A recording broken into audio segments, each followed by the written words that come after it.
Hello, Betaji. You are Aradhana ma'am once again in YouTube channel Learning with Aradhana ma'am. And you know very well we are discussing the chapter French Revolution, 9th standard history. And I have already uploaded 2 parts of this chapter, and today we are moving towards the 3rd part. Okay, next part.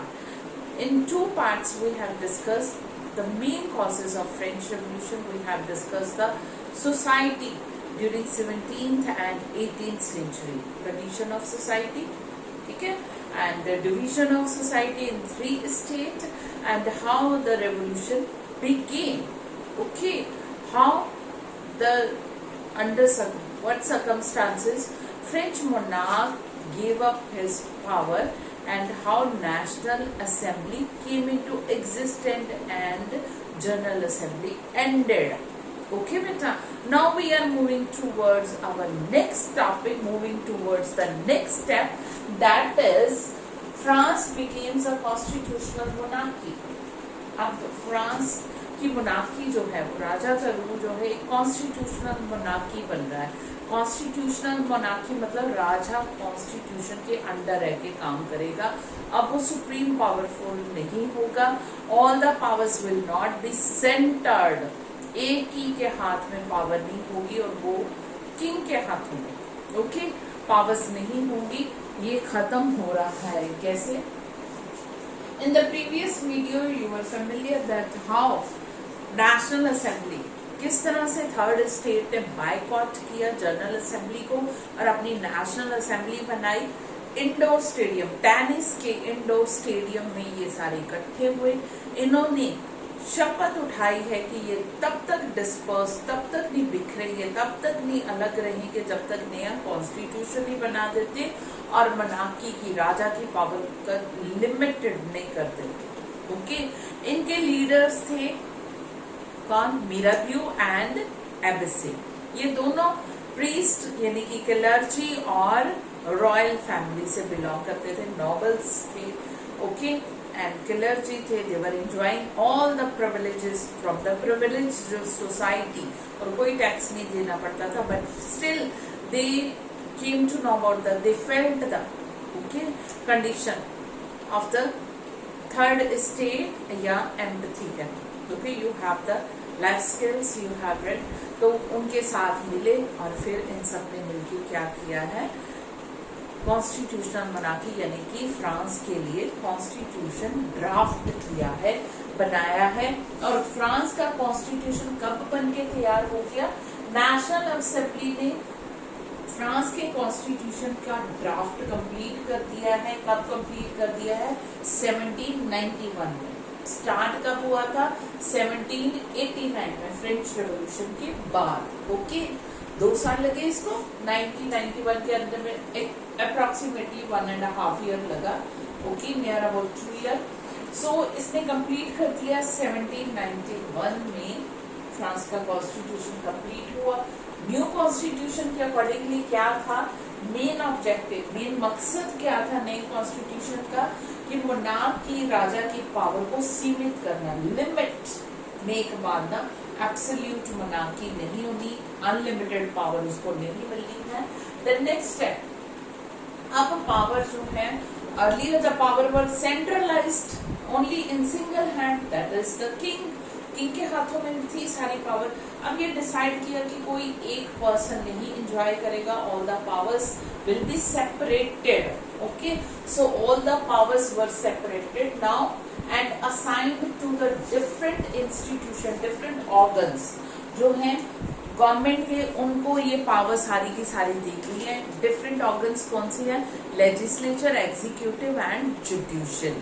Okay, legislature यानी कि parliament, executive यानी कि ministers and judiciary. आपको पता है different courts आजकल today present world में all the democracies have all these institution and powers are divided on all these, in all these institution and organs, and there is check and balances also.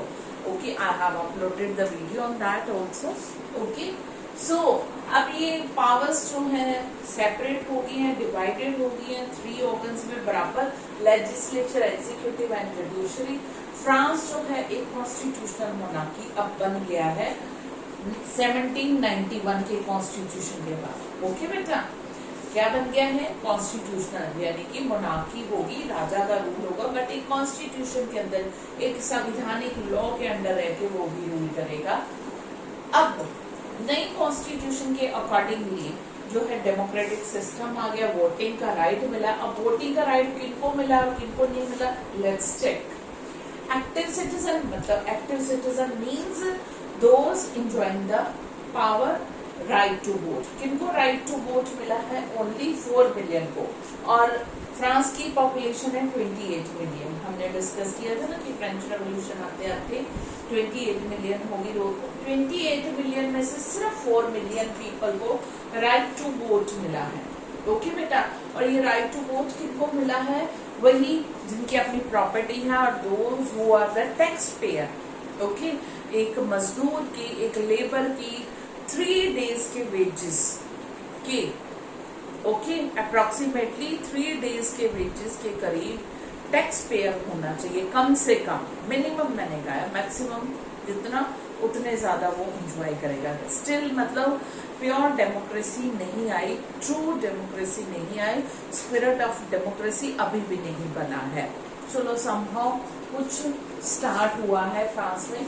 यहाँ पे active citizen है 4 million, जिनको active citizen means the citizens who are enjoying the right to vote. Okay, अब ये 4 million people जो है 50,000 electors को choose करेंगे।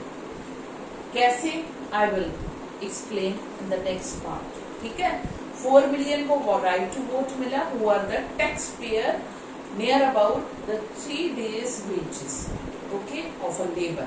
3 दिन की मजदूरी के बराबर कम से कम टैक्स पेयर होना चाहिए। अब पैसिव सिटीजन मीन्स जिनको वोट का राइट नहीं मिला। ये 3 मिलियन पीपल हैं, एंड 3 मिलियन पीपल है, यानी कि मेन हैं जो टैक्स पे नहीं करते, लैंडलेस लेबर हैं, ओके, और बहुत ज्यादा पुअर हैं यू कैन से।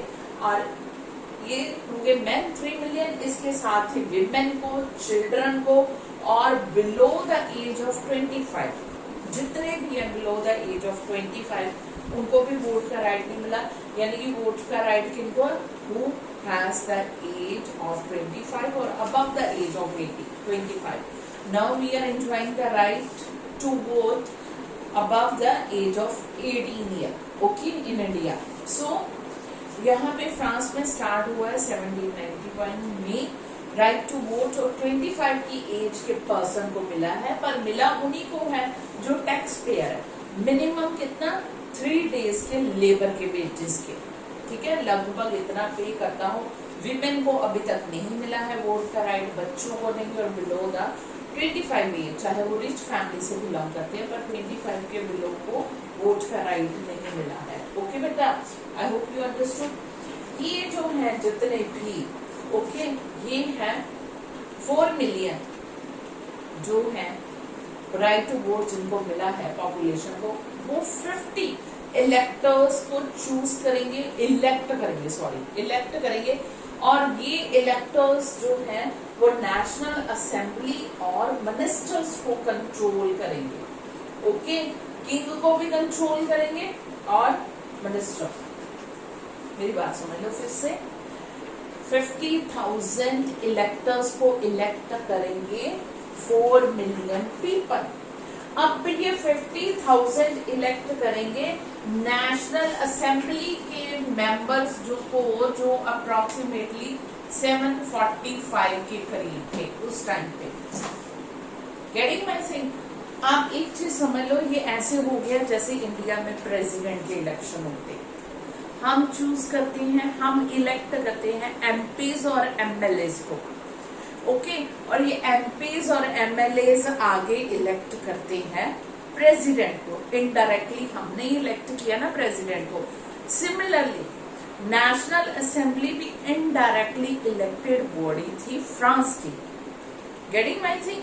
फ्रांस की इनडायरेक्टली इलेक्टेड बॉडी थी, क्योंकि फ्रांस के 3 मिलियन वोटर्स थे और वो 50,000 इलेक्टर्स को इलेक्ट करते थे।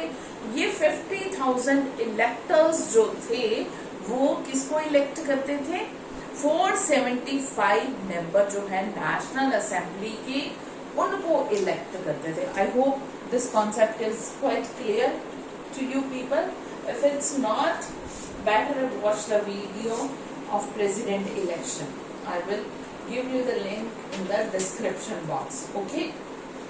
अब ये नेशनल असेंबली जो है इलेक्ट होगी, 50,000 इलेक्टर्स ने इलेक्ट कर दिया है नेशनल असेंबली के, I am writing brief and a, national assembly के 745 मेंबर्स को।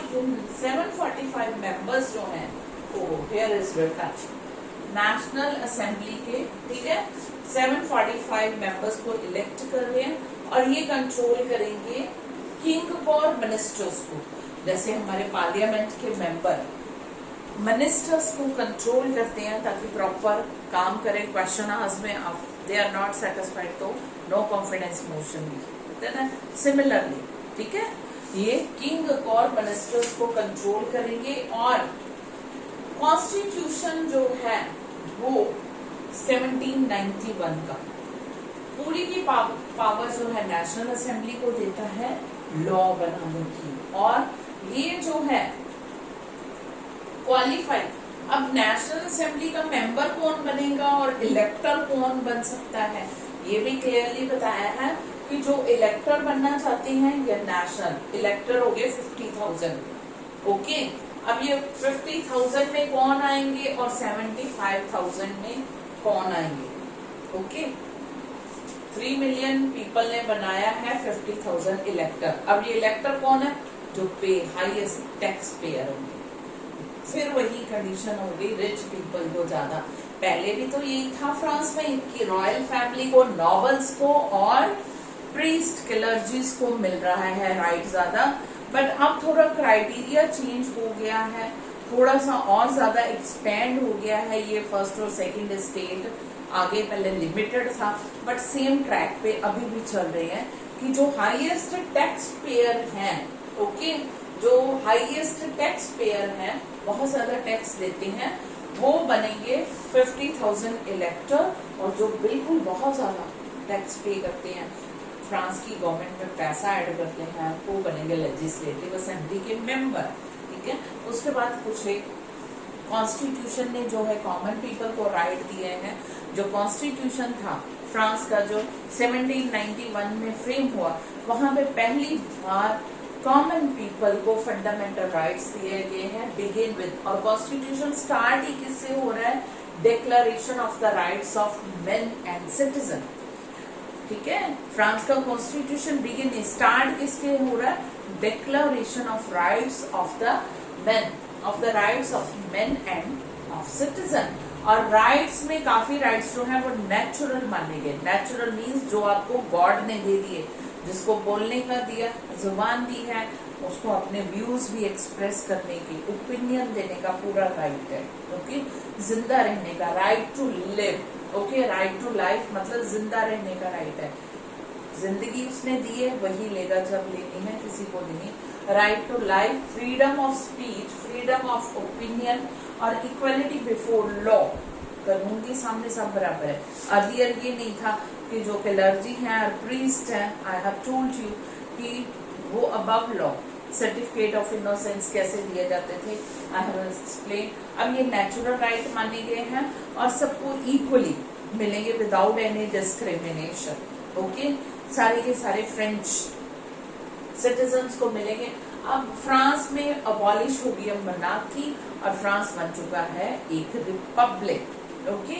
सो लुई 16 अब हमने पूरा पढ़ा है कि किस तरह से फ्रांस में राजा जो है हालात हुए, किस तरह से कॉमन पीपल ने, पावर ऑफ कॉमन पीपल हमने देखा कि रेवोल्यूशन लेके सड़कों पे आके और नॉबल्स और क्लर्जीज की प्रॉपर्टी पे कब्जा किया और उनको मारना शुरू किया। किस तरह से नॉबल्स जो हैं वो डर के मारे भाग गए, नेबरिंग कंट्री में उन्होंने शरण ली और ऐसी सिचुएशन में लुई 16 जो है डर गया और उसने एक्सेप्ट कर ली है पावर, नेशनल असेंबली को रिकॉग्नाइज कर लिया, कॉमन पीपल की पावर को एक्सेप्ट कर लिया और अपनी पावर को लिमिट कर दिया, ठीक है, कि मैं अपनी पावर गिव अप करता हूँ। बट ये एक चालाकी थी उसकी, अंदर से उसने क्या किया, ऑस्ट्रिया और पर्शिया के किंग जो थे नेबरिंग के, उनके साथ नेगोशिएशन, बातचीत करनी शुरू कर दी कि मेरी हेल्प करो कल को, नहीं तो आपकी भी यही कंडीशन होगी, जब आपकी होगी तो मैं आपकी हेल्प करूंगा। और ऑस्ट्रिया और पर्शिया के जो किंग थे वो लगातार देख रहे थे कि फ्रांस में क्या हो रहा है, वहां पे मोनार्की का कितना, राजा कितना बुरा हाल हुआ। ऑस्ट्रिया और पर्शिया के किंग को भी डर लगना शुरू हो गया, कल को हमारे कॉमन पीपल भी इस फ्रेंच रेवोल्यूशन से इंस्पायर्ड होकर रेवोल्यूशन न कर दे और हमारी गद्दी खतरे में ना आ जाए, इसलिए वो फ्रांस के किंग की हेल्प करने को तैयार हो गए। Okay, but good for the common people को ये पता चल गया कि फ्रांस का किंग उनके साथ चालाकी कर रहा है, वो जो है पावर लिमिट नहीं कर रहा, अपनी उल्टा नेबरिंग कंट्री की आर्मी को बुला रहा है हमें मारने के लिए, दबाने के लिए। और ऐसे हालात में नेशनल असेंबली ने क्या किया है, अप्रैल 1792 में एक रेजोल्यूशन पास हुआ, एक परमिशन दी है नेशनल असेंबली ने कि फ्रांस जो है वो वॉर डिक्लेयर किएगा, P means Persia, A means Austria के against, I have written P and A means Persia and Austria के अगेंस्ट वॉर डिक्लेयर किएगा। अब इस वॉर को लेकर कॉमन पीपल इतने एंथुजियास्टिक थे कि सारे के सारे आर्मी में ज्वाइन हो गए, सड़कों पे उतर आए हैं रेवोल्यूशनरीज, मार्च करना शुरू कर दिया है, इन्होंने पैट्रियोटिक सॉन्ग गाने शुरू कर दिए हैं। मसले जी ये जो है एक पैट्रियोटिक देशभक्ति का सॉन्ग था जिसे रॉजर डी लेज़ले ने लिखा था, बट बाद में ये फ्रांस का नेशनल एंथम बन गया, राष्ट्रगान, जैसे हमारा इंडिया का है नेशनल एंथम जनगण, पता ना। और इसी तरह से फ्रांस का ये मसले जो ये गाते थे, ओके, पैट्रियोटिक देशभक्ति का सॉन्ग, ये उनका राष्ट्रीय गान बन चुका है।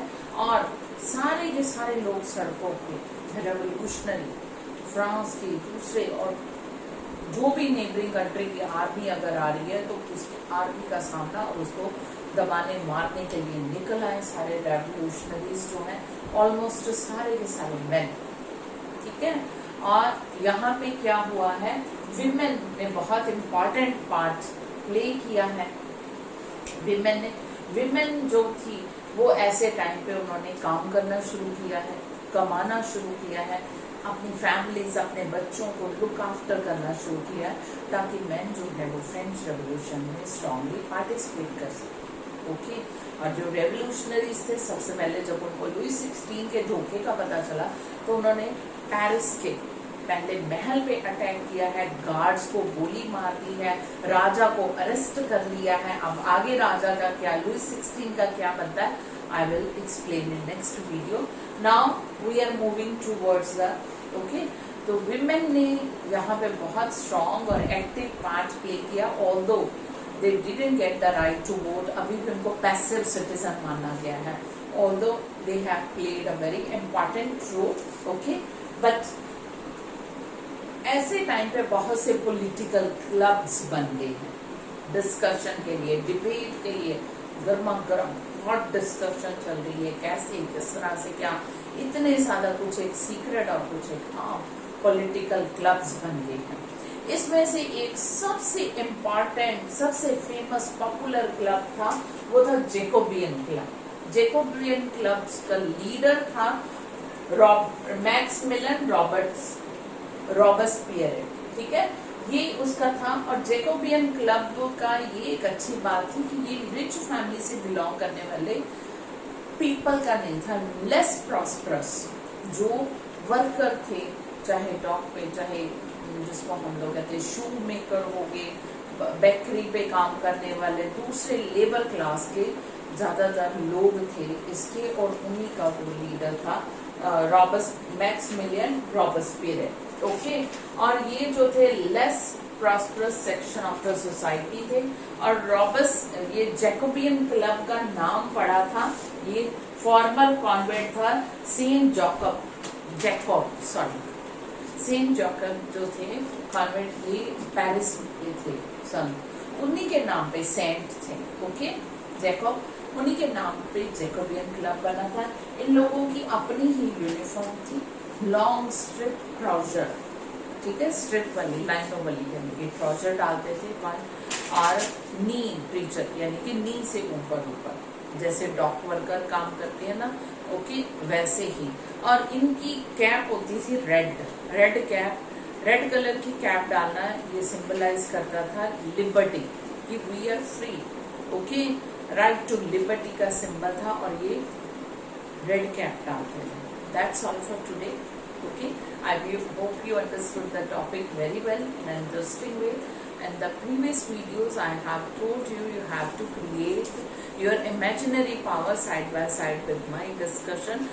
In that way you will understand the chapter very easily and very, you can say, each and every concept will be in your brain, okay, that will never skip if you create your imaginary power as movies going on and scenes are appearing in front of your eyes, okay. So that's all from my side today. If you are getting any problem, send me your problem in my comments section. That's all from Learning with Aradhna Ma'am channel, and bye from your Aradhna Ma'am. But before leaving your Aradhna Ma'am, again reminding you, please subscribe, like and share to my channel, and also send me your comment on which topic you want the videos, okay, eagerly waiting for your comments also. But one thing keep in mind, you have to take care of yourself and your family members in this, you can see, stress and grim period, okay. That's all.